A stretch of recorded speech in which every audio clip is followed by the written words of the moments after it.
দেখলেন নির্বাচন? আমি আসলে একটু আগে নিজেই ভোট দিয়ে আসলাম সিলেট কেন্দ্রে। সেখানে শিক্ষার্থীদের যে উপস্থিতি, ভোট কেন্দ্রের ভেতরে এবং ভোট কেন্দ্রের বাইরে যে পরিবেশ, আমার কাছে এখন পর্যন্ত মনে হয়েছে ভালো। কিন্তু নির্বাচনী পরিবেশ আসলে খুবই নাজুক একটা বিষয়, সেখানে পরিস্থিতি যে কোনো সময় পরিবর্তিত হতে পারে। আমরা এখন পর্যন্ত আশাবাদী, যদি বর্তমান পরিবেশ ধরে রাখা যায় তাহলে একটা সুষ্ঠু এবং ভালো নির্বাচন আমরা পেতে যাচ্ছি। ভাই, আমরা একটা অভিযোগ পাচ্ছি যে ছাত্র দলের পোলিং যে এজেন্ট রয়েছে তারা ছাড়া অন্য কেউ নাকি ঢুকতে দিচ্ছে না, তাদেরকে আগে প্রসেস ছিল না। এই বিষয়ে আপনাদের অবস্থা? এই অভিযোগ কে জানিয়েছে?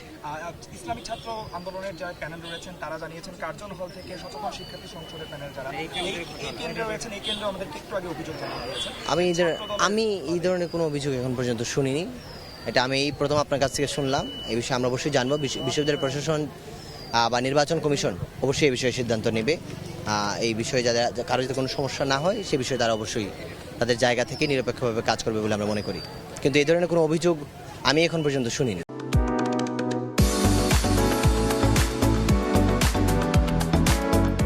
আরেকটা অভিযোগ আসছে,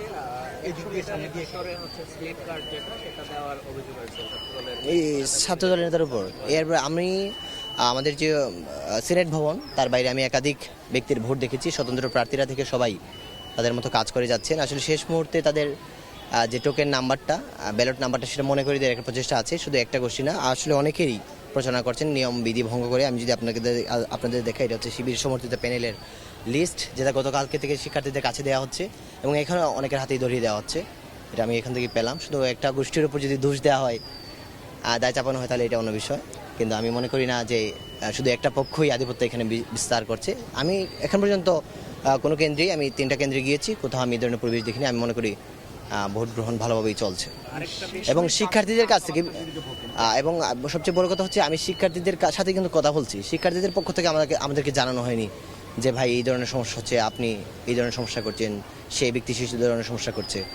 সুতরাং শিক্ষার্থীদের কাছে, আমার মনে হয় আপনাদের কাছে, শিক্ষার্থীদের কাছে বেশি যাওয়া উচিত।